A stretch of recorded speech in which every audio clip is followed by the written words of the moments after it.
Calm Down with Erin and Charissa is a production of iHeartRadio. This is the theme of this podcast today. People who have 7,000 jobs. Charissa, unable to be here today for the Calm Down podcast. Right. She's on her way to Pittsburgh to go do an interview. Now I have a guy. I used to think I was busy until I met Kyle Brandt, until I became friends with him. I mean, he's an all everything kind of guy. I mean, and don't make me talk about his days being an actor. This hottie. I love when he does his whole bit. What are those guys called outside the stock exchange? What are they called? Who? Jared and Trent.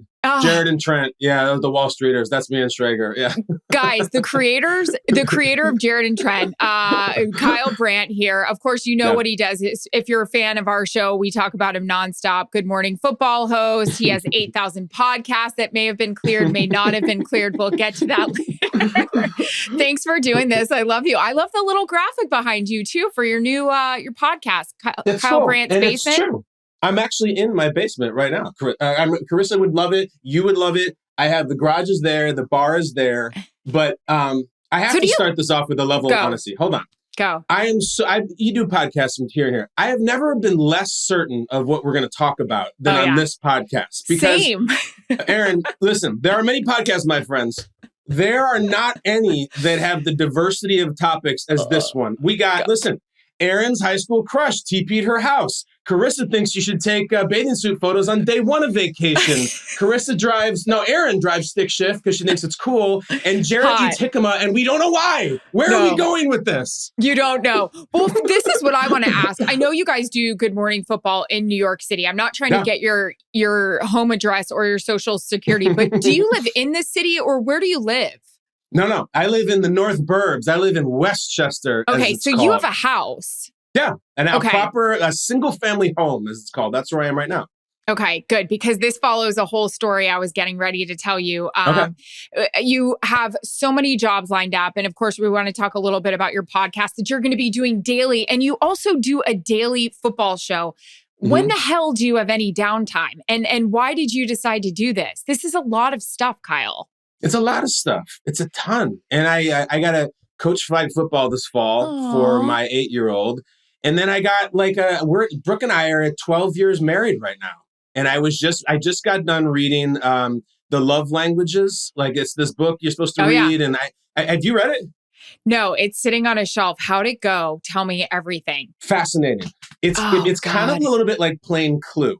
Because there's these characters out there, like the Professor Plum or the Miss White, so Brooke, I've been married to her 12 years. She reads it and she's like, oh my God, this spoke to me. You should read it. But when your spouse gives you that book, they're giving you something to read, but they're also kind of giving you a little bit of a test. Yeah. Because she's like, see if you know which one I am. If you don't know this book, there's 6 or maybe 8 types of love languages that you need as a human being, as an individual. Like you need acts of service, things done for you, or words of affirmation or physical touch. And Brooke decided that she's like, there's definitely one that I am. And she's in California now. She's texting me and she's like, have you figured it out yet? And I'm like, I reserve the right to hold, I need to think about it. But there's a little bit of a high stakes, like a whodunit almost. Yeah. It was Brooke Brandt in our living room with the candlestick. I have to figure out the right mystery first and then I'll be done. Because that's just, I don't know how we got on that. We were talking about how many things I'm doing. That's priority right now. So why did she want you to read it? Because 12 years married and we're at that point where it's just we love you and we got little kids and we go to soccer practice, but mostly we just sit on the couch and look at our phones and kind of watch HGTV. I know. So I think it was let's take a step back right now. We love each other. We're doing great, but let's learn a little bit more about each other. And I am learning things already. I like it. Okay. And when did she ask you? Was it this off season? When did she ask you? Okay, so it's much more recent. So Brooke and the kids currently are in her native California. They're in Pasadena right now. Cute. So they're going away for a few weeks, to spend time with her family, and I stay at home. So I'm also in king of my domain right now. I'm the only person in the house. So she kind of gave it as a parting gift. While I'm away, you should read this. In addition to all the other things I should do around the house and have it clean and everything when she comes home. But it was a little bit of a maybe make you think of me while you're gone. So I was happy to do it. I thought it was cool. And I like the book. And are you done? No, I think I said I'm done, but I lied. I'm only like through like half of them. I think that was me practicing for Brooke. I can tell you, this is a safe place. Yeah. By the time this airs, I'll be done. So Brooke, if you're watching this, I'm reading it. I loved it. It was a great book, honey. I'm not done though, Erin, between you and me. So you've got some time alone. How long has she been gone for? She left on Friday. We're recording this month, so it's only been like 3 or 4 days. Okay. And how long total will she be gone? 3 weeks. Oh, geez. That's a really long time. With both of our kids, too. Yeah. What are some top things you're supposed to, besides read this book, get done while she's gone? Erin, you're too good at this. Leave me alone. I love this. No, I gotta handle the garage and all that. What's wrong with the garage? There's just shit everywhere. It's a garage. Okay. Just, it's like the kids' bikes, they're old bikes, they're too small now. And like, do you really need all that stuff for your smoker? Do you need 50 pounds of wood chips? Could we not survive with 5? So I gotta just #handle the garage. Sure. And last time Brooke came home from being out of town, I don't think I did my job in terms of having the house ready for her to come home, meaning like there weren't mints on the pillows. So like I have to really make sure that that's ready out of respect for her and out of an act of service for her, which I am now going to be giving her.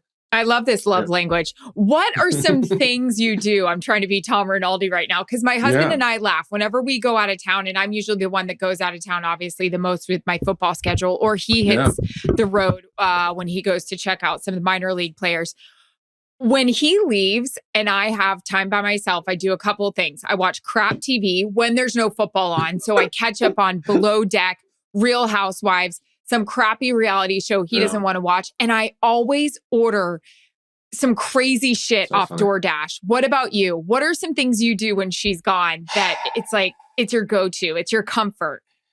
This is wheelhouse because I just finished it. This weekend was like my Mardi Gras. Like I let my hair down. I went, first things first, you take them to the airport. And it's a little bit like, remember like when Ferris's parents finally closed the door and he sits up and he's like, they bought it. Yes. Done it. So I get home and I immediately go to, Alexa, play stupid ass heavy metal from the 80s. And she's like, yes, sir. Like, so I play Megadeth or like just dumb shit that I would never listen to around. Are you running around in your underwear or what? Instantly just take your jersey 100%. Off and run around? Yeah. Yeah, I am. And it's most of the eating that I'm doing is in the kitchen, in my underwear, just over the sink. Like no plates, just over the sink. And it drips and it falls on me. I went to the liquor store specifically for this weekend. Ooh. And I think you're onto something though too. I think like when you have autonomy on the remote control device, that is my heroine right there. And I'm like, what is this? What is the thing I would never watch when Brooke was here? And I immediately turned on this Predator sequel with this girl just kicking ass in the jungle, fighting people with spears. And Brooke, in the opening credits, she'd be like, I don't like this. This is stressful, which I respect. But like, I just watched the whole thing and I had like French bread pizza, not even proper New York pizza. I live in the pizza like mecca of the world and I'm eating the Stouffer's bullshit with a big old grin. God, yes! With the square or the triangle pepperoni and it's not even real pepperoni and shit. When you get it super golden, just perfect, it is good, but you burn the shit out of the top of your mouth, man.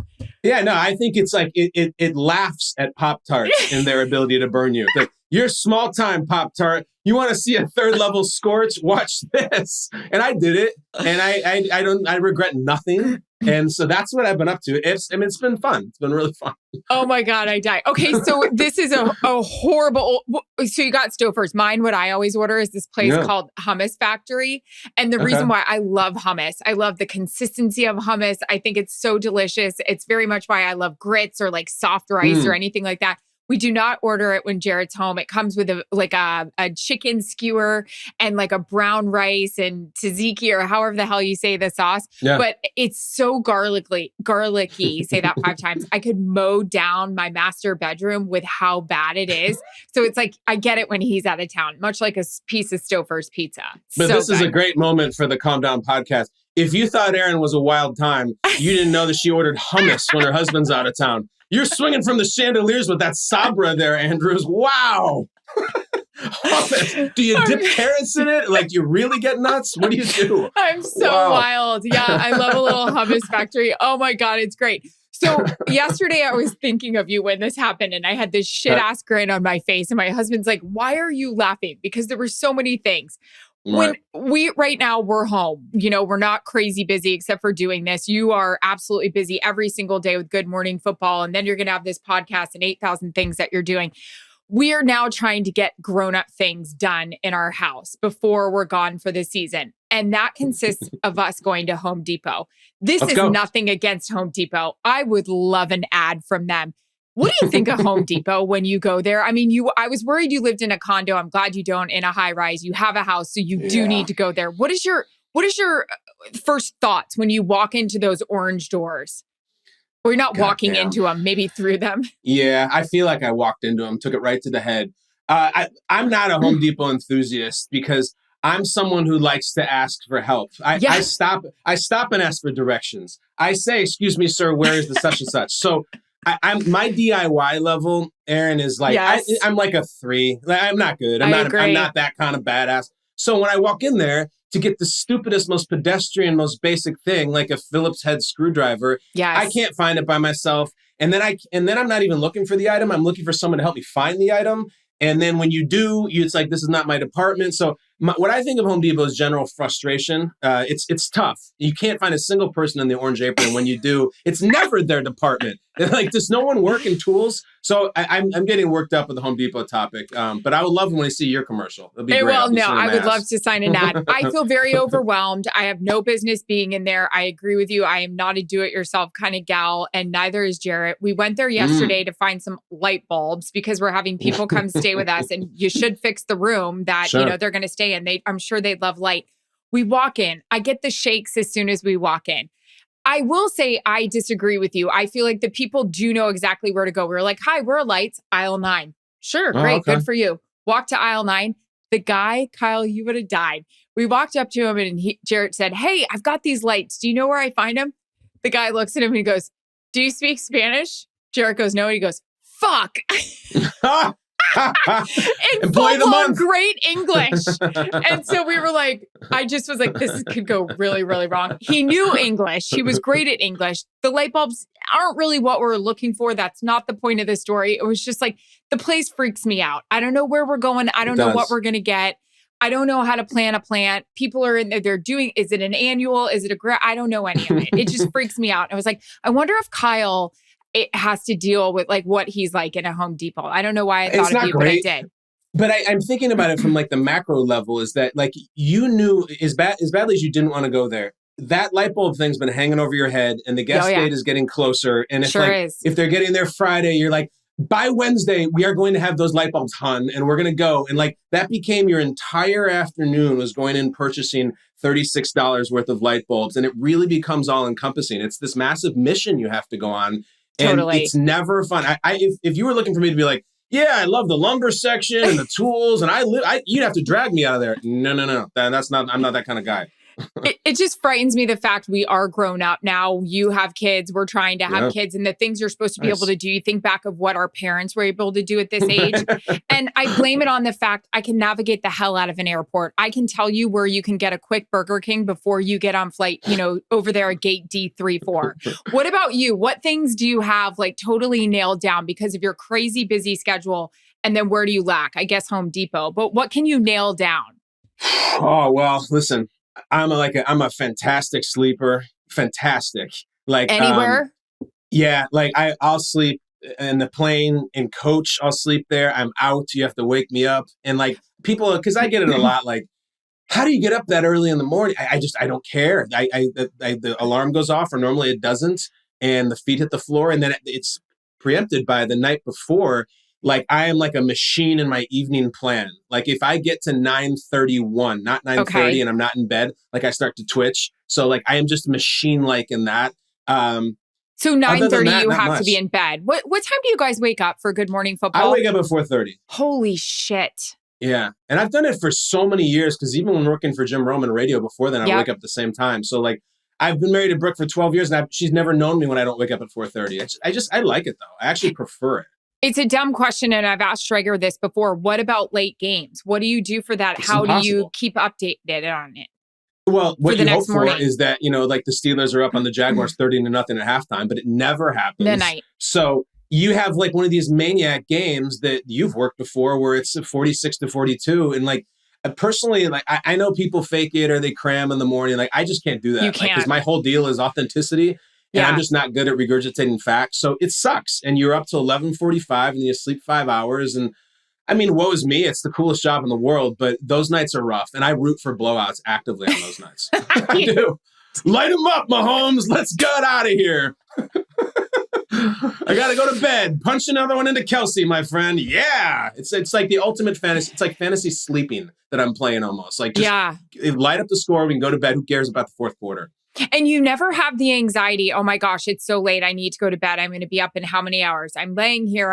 Here. I hear you don't have that. You can just pass out. Oh, no way. Like I pass out and Brooke's super jealous because, we got the sleep app and you got McConaughey's talking to us and we got stories and rain and waves and stuff. And like within 10 seconds of me laying down on the pillow, I'm out.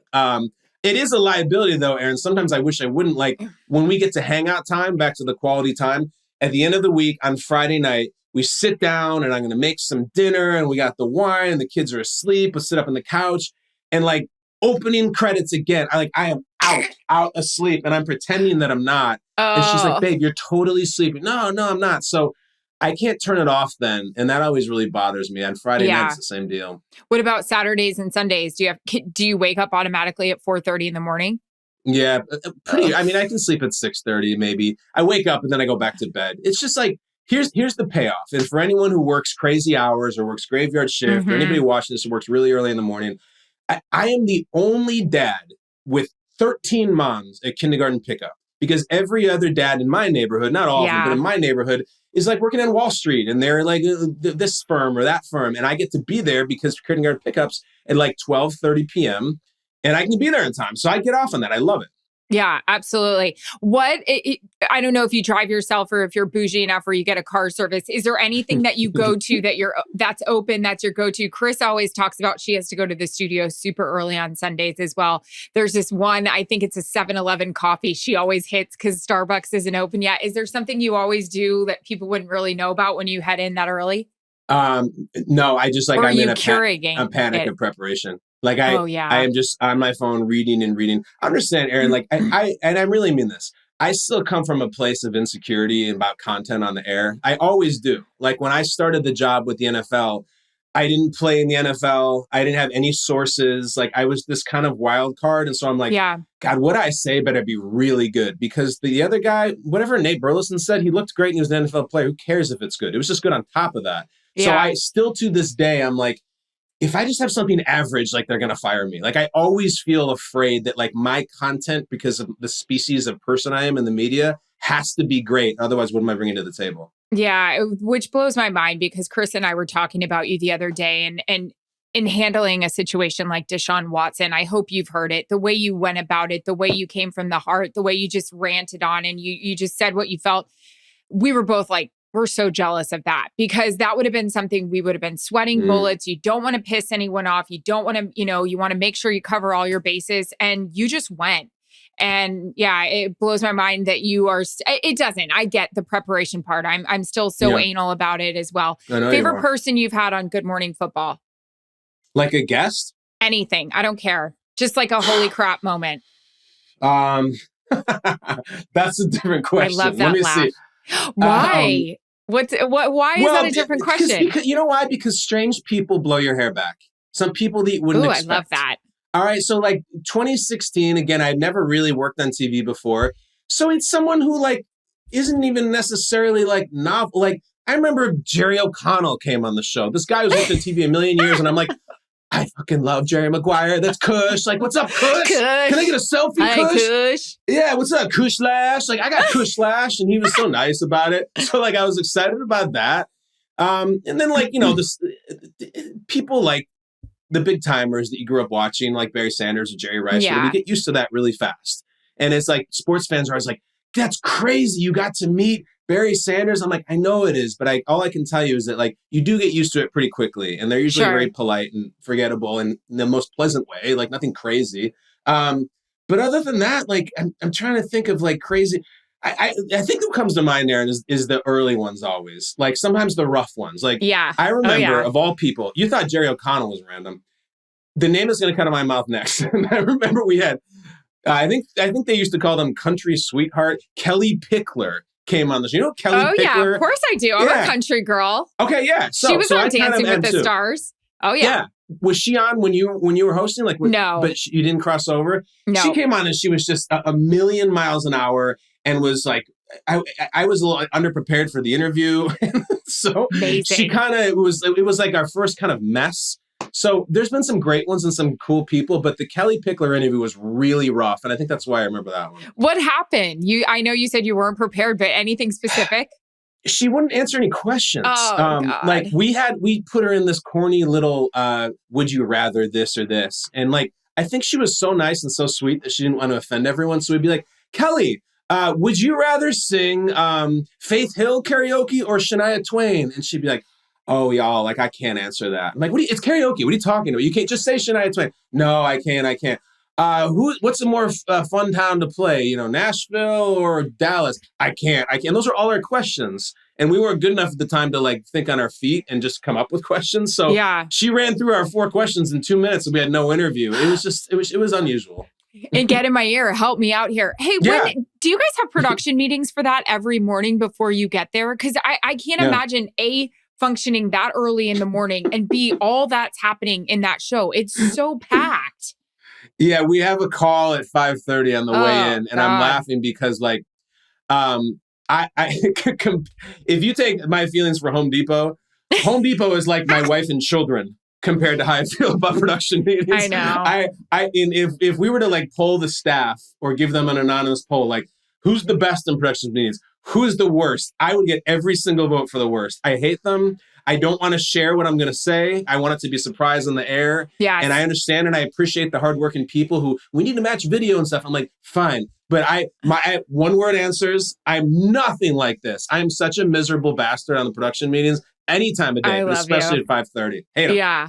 You've can't done imagine 10,000 of them. How are you in them? Oh, so production meetings for Dancing with the Stars were an all time. I mean, think about it. I'd have to be there. But I also was a bitch in production meetings because I would have a game on Sunday and then our show was Monday morning. So I would either fly in either at 2 a.m. or, usually that's when I was home, 11 p.m. or 2 a.m. And I get there and it's, I am sucking this Starbucks back where I'm just, again, breathing fire. And I get in there. But Tom Bergeron is so great, much like Schrags is. Dirty sense of humor, self-deprecating. I mean, we would read our scripts, but that's the thing. We had a script. You guys don't. We would read our script, but add all the like sexual innuendos and like, is so-and-so hooking up? Who's fighting? So we would have such a blast doing it where they should have been like an hour long, but they were an hour and a half to 2 hours. So I mean, those production meetings were a time. Real life production meetings for games. I mean, we weren't having them with Joe and Troy because it was such a well-oiled machine. Now with Kevin Burkhardt and Greg Olson, we're going to go back to having them and, we'll make our funny comments. How do you feel about that? It'll be great. You know what? It'll be great. Sure It'll be great. It'll be fun. Do I want to do a production meeting? Hell no. I want to go straight to the bar, but it'll be great. It's fun to have new energy. We had a big Vegas kind of party with the studio crew and our new crew and Coach Jimmy Johnson gave a whole speech about how change is good for the team. And it'll be fun. Awesome. What are you looking forward to with this season? What storylines here?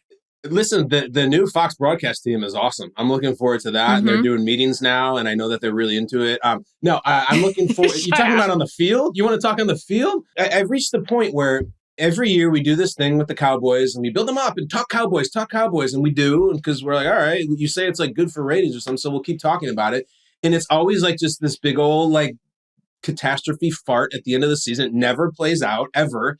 And like they've won 3 playoff games in 26 years. And so I'm like, it's nothing wrong with that. I don't have anything against them. It's just, why do we keep prioritizing them? Like, people want to see I'm like, I think you're talking about something from 20 years ago. I don't think people really want anymore. I don't think that people want LeBron every segment. Well, we can show you spreadsheets. I'm like, we don't do the show that way. We talk about what we want to talk about. So I don't have anything against the Cowboys. I just don't want to talk about them very much. Yeah. So Look, this year they'll probably be 12-5, and they'll lose in the first or second round, and it'll just keep going on and going on. So it is fascinating, but it's just not my thing, EA. I just can't do it.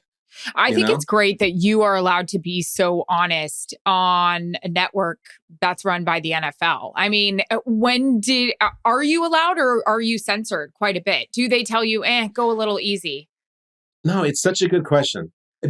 That is the craziest thing. No, it is because I think people watching think that we're told to say things and told not to say things. It doesn't happen. That's great. It's the great thing that they have done as a network and as a league that there's not I walk off set and they're like, Kyle, so-and-so needs to speak to you. Never. And we say outlandish things sometimes. Burleson and I used to start segments and we would talk during the commercial break and we're like, all right, you want to go? You want to go? And we say, yeah. And by want to go, I mean, who can say the most outlandish thing in the segment? We go back and forth. And when the segment ends, whoever is winning, they win the segment. And Nate would say, this is Nate, Tiffany Network, Mr. CBS, suit and tie. Nate what do you mean outlandish? What would you say? Innuendos. Innuendos. We had these fake bagels on the set once. And I remember Nate would lick them and make butt jokes about licking them. Just crazy stuff. This is on the air. And we'd be like, oh, Nate. And then I'm like, shit, how am I going to top that? And that's the kind of thing that Nate and I would do because that's off season. We're bored. We can only talk about, Baker Mayfield so many times. And we would actually do that. So that's your proof that no, the network is never can you stop it with the butt jokes? No, it doesn't really work like that. I think they like the show for the recklessness that it has. Yeah, I love it. And it also makes me so proud just because, I'm friends and a huge fan of you and Peter when I talk to guys, at their venues or when I talk to, players and they're just like, oh, I love those guys. I love those guys. And I was like, I do too. They're my friends. So I just think it's so cool. And I know we always give you guys shout outs during our games, but it's really cool when you hear and you see it in the facilities. Guys are walking by, they're sitting there, they're talking, hey, did you see what Kyle and Peter did? And that always makes me so excited for you. Any kind of pinch me moments when maybe, I know Schrager doesn't want to say it, but when Brady told him he was a big fan, Schrager peed his pants a little, when he did sideline for that game. But any kind of pinch me moment for you when an athlete was like, oh yeah, I saw this, it was great. Well, yeah, definitely. And that is an awesome question too, because it brings me to this idea that there's been a few people who have said that what you're talking about that I think it's more you go to a camp or you go to a facility and the players recognize you rather than opposite, which is crazy. I had a long talk with Rogers once on my last show and I had asked him a question about Aaron Rodgers about what's something in the media that drives you crazy. And he answered the question. He goes, but first, I just have to say that show that you guys do is really fucking good. That's awesome. And you guys make talk football, sports talk less douchey. And somebody needs to do that because you know how he feels about a lot of the sports media. So the fact that he's like, I'll answer your question in a second, but I need to give you this compliment. And he said what you said. He's like, it's on in the facility all the time. We are constantly watching it. And I always get a little leery hearing that because, look, I'm pretty critical sometimes of these guys. And I always worry someone is sitting down with their Caesar wrap or whatever. And this dude is screaming about I think they should bench him. I don't think he cares. That messes with my mind a lot, but I just keep doing it. I guess when it's appropriate, I think. So I don't know if this is completely ignorant, but it wasn't until that Adam Schefter tweet came out. I had no idea that you had auditioned with the Mannings for the Manning cast. Was that well known? Was that out there? No, not really. I was using a lot of discretion. Part of me was like, everyone, look what I did. Who wants to touch me? I was auditioned for the Manning cast, but I was like, no. That's not how they operate, and it was so cool. That was the pinch me moment. That was the biggest pinch me moment I've had working in football because there was a whole buildup to it, Erin. And I don't mind telling you, first thing first, I get a text from Eli, who I didn't even know had my number. And it's like, hi, it's Eli. Would you like to have lunch? So I go out and have lunch with Eli and his kids. In the Hamptons. Shut up. I've been here 6 years. I've never even been to the Hamptons. I've never been there. And I drove out there and we had this amazing lunch. Okay, I'm glad you asked. So I put some thought into it. I can't believe it took us this long to get to this shit. Okay, what'd you wear? Tell us everything. I wore like a navy blue golf shirt, just simple. It's like It was like a little country clubby. So sure, khakis or shorts. Slacks. What did you do? Slacks. Good. I wore pants because just want to overdo it, and then I wore like nice sneakers. And Eli was basically wearing the same thing head to toe. And I had never met him before in person, other than like him coming on the show. And then he just kind of shows up like exactly like you think. It's like he's like, oh, it's Eli. I've known you for 20 years. Let's talk. And we talked about Nintendo games and beer and kids, and like I just thought it was awesome. And I felt like it was a little bit of an audition. And at one point, Eli got this like kind of like cool look on his face, and he like quizzed me on something. I think he was trying to see if I knew anything about football. What? He had just done a thing with Larry Fitzgerald, and he's like, Larry and I were Heisman finalists together. And I go, uh-huh. And he goes, but neither of us won. Do you know who won? And I cracked my knuckles and I go, it was Jason White from Oklahoma. And I nailed it. And he goes, wow, that's impressive. So like, it was like being called on by the teacher and just knowing the answer. My confidence like blew up then. How much time did you allow between the question and your answer? Did you just like let it breathe, take a sip of water? Like how hot did you do it? Tell me. I had an ice cold Pacifico in these great pint glasses, wherever he was. Great. I straight up took a sip. I'm like, I'm going to enjoy this moment. Because he's just like looking at me. It was the only time the whole lunch that he like tested me. And I just put it down. And I was like, it's Jason White and from Oklahoma. And he was like, his eyes lit up like that. It was so cool. It was awesome. Like I felt like I like 1600 on the SATs, Erin. Like I felt just drop the pencil, turn it in. It was so badass. So sexy. So then you go and then did you guys do a whole kind of like audition together? How'd that go? It was crazy. And then, between the Eli lunch and the audition, shortly after the Eli lunch, I got private number from Denver, Colorado. And I'm I think I know who this is. Oh, yeah. And I go, you slide the thing and hello, Kyle, it's Peyton Manning. And I was like, hey, what's up, Peyton? How you doing? Peyton, did you know that Eli and Larry Fitzgerald were Heisman finalists together? But no. And then he talked and he was just awesome and funny and everything. And so then a week later, this was like the full acid trip where I was invited by ESPN and the people from Omaha Productions to go on a Zoom, and felt like there was 50 executives in the windows, like it's a full checkerboard. Yeah. And Eli's there right on time. I'm there early, and we're all just kind of like making awkward small talk. And then like Peyton comes up, and it's like hail to the chief and everything. And the test was potentially really awkward because they go, okay, guys, so we have Browns Ravens from 2020. This is Lamar versus Baker Mayfield. And we're just going to start the game. And you three just talk. And I'm like, all right, Peyton, because I felt like I had to be a little bit of like a host, almost like a little bit of a point guard, like a leader. Sure. Yeah. So I just go, all right, Peyton, I'm just going to say something off the top and then I'll toss it to you. And he's like, all right. And I was a little out over my skis. So I did like a little intro that I thought was kind of witty and tossed it to them. And then for about 40 minutes, me and Peyton and Eli talked over Browns Ravens. And it was unbelievably surreal. And the best part is that you would relate to maybe is that, so it ends and I felt good. Like I didn't talk a ton, but that was good. And I made some jokes and I made them laugh and all that. The executive calls me afterwards and he goes, so that was great. What do you think? And this was like a major crossroads moment because there was what I really thought in my head. And then there was what I felt I should say. What I felt I should say was, oh, I think I fit in great. I'd love to do it. And like, I think I could really provide some good opportunities for TV for them. But what I really thought is what I did say, which is like, dude, they don't need a host. Not me, not Johnny Carson, not Al Mike, nobody. Like they should not have a host. Peyton is as advertised. He is brilliant. Eli's perfect. Like, I think I would really only be in the way, and I don't think you should hire anybody. And obviously, I think that was the right choice because of how it went.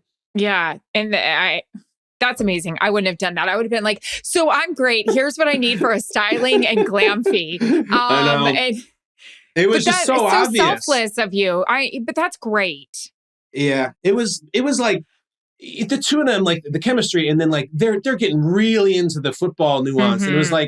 It was like I felt like I was like kind of shooting around with like LeBron and Giannis and like, I can make a few layups, but like I don't need to be there. Like you guys just shoot. I'm only going to get in the way. And, but when it came out though, and it was like the biggest thing in the world, I was like, God damn, that'd be nice to be there. You know what I mean? But I think I did the right thing. But you obviously hit it off with both of them, Omaha Productions. They come back to you. They want to do this podcast, which, we're so excited to see in the next few weeks. And I loved your tweet about it. You talked about working with some of the best NFL players, but then you said you were going to feature one of the best NFL players. Who? Mm-hmm. Is this your boyfriend, Josh? I have no boyfriend, Josh. I thought Josh Allen was like your favorite or something. Oh, I do like Josh Allen. Yeah, who doesn't though? Well, no, listen, it's kind of in this like the McAfee formula that like he's got this great show, but shit, every Tuesday he is this massive NFL star with things to say, and it's appointment listening, interviewing, or whatever. So I'm like, I want to go out and get someone. Not the same guy. No, not Rodgers. No. But I'm like, I think I need my Rodgers. No, the same guy every week from the NFL, or just different guys? I'm having the same guy every single Tuesday. Tuesday. Do you have the person already? I do. Oh my gosh, are we so excited? Any hints? I'm not at liberty to say it, but it's one of the 5 best players in the league. It's like it's the cream of the crop. Like it is an unbelievable feather in my cap that this happened, and we got all kinds of things planned for this individual. And what kind of sponsors do you have to pay these bills? I mean, do share. That's fantastic. I don't know how it got taken care of, but like it was like, it was like how you have like when you're in high school, you have like your reach school and like your safety school, and like this was like the reach school. Aww. I'm like, let's just apply. What's the harm in applying? Why not? And then they're like, you've been accepted. I was like, what? We got in? Awesome. So very excited. Have you had your lunch with this person yet in the Hamptons or wherever with your navy shirt and your khaki pants? No. Erin, you'd be proud to know I had like a sweet ass belt. It was like a statement belt. Like it had a little bit of flair. It wasn't woven. It was like a blue, like kind of cloth, but I think it had like whales on it or something. It was very, like very Vineyard Vinesy, very appropriate for where I was going. Yeah, for Eli as well. What did you guys order? And then I'll leave you alone. Okay, so when you have a lunch like that, everything's being judged, or so I thought. So brings over the menu, and there's your standard like kind of poolside fare. You got your club sandwich, you got your Caesar wrap, and I'm like, listen, I'm performing here. I'm tap dancing. I'm spinning plates for you, Eli. Sure. All right. And I'm running out of anecdotes, and I don't have any more questions I can ask you about your kids. I used all of them. So I better stick the landing on this order. And I got steak tacos. And I'm like, yep, that's it. That could be messy. Messy, but like cool. Like that's a cool order, And like, then I'm like, shit, if I'm really getting into it, this is a guy from Louisiana by way of Mississippi. Do I order do they have the catfish po' boy? No, there was no po' boy on the thing. So I went steak tacos, and I'm a disgustingly messy eater. So it probably was a mess, but I think that was endearing to Eli. Yeah. Those luncheons, I mean, not with Eli Manning, I haven't had many, but those lunch dates or lunch meetings are always so frustrating because I'm let's order 2 appetizers and share it kind of gal. And then what are you getting? What am I getting? And then I love a couple glasses of white wine, but it's like, you got to keep your crap together with those lunches. And like, it's like, does Eli want an appetizer? Does he not want an appetizer? Yeah. You want to be talking, but you don't want like the bits of like the steak taco in your tooth. It's all, it's a whole thing. Yeah, you're getting to know, I mean, it's like a first date, and you get on something big there, which is, okay, so we're there for a while, and no one had ordered alcohol. So in a meeting like that, as in a date, like, I said like, I'm going to try to shake things up. I'm going to order a beer, and I ordered the beer. And when I did, Eli was basically like, oh my God, thank you. Like he didn't say that, but like all the weight came off his shoulders, and you can relate. Like it probably would have been even more if I ordered a martini. So there's that thing about, I'm just going to go for it. And if this person thinks I'm like unprofessional or something idiotic, fine. But like, this is me and this is what they're getting. So I got the first beer, and I think Eli ordered the second round. So it was great. Oh, thank God. Yeah. Well, if you know anything about those boys, they love a second and a third round. But hey, we won't tell any secrets. We love everything about you, Kyle Brandt. I cannot wait for this podcast to hit. I can't wait to hear about who you get.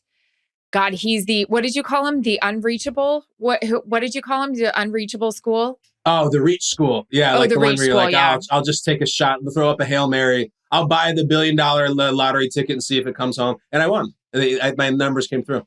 I think it's Josh Allen. That's my guess. I really, really do. I think it is. It could be.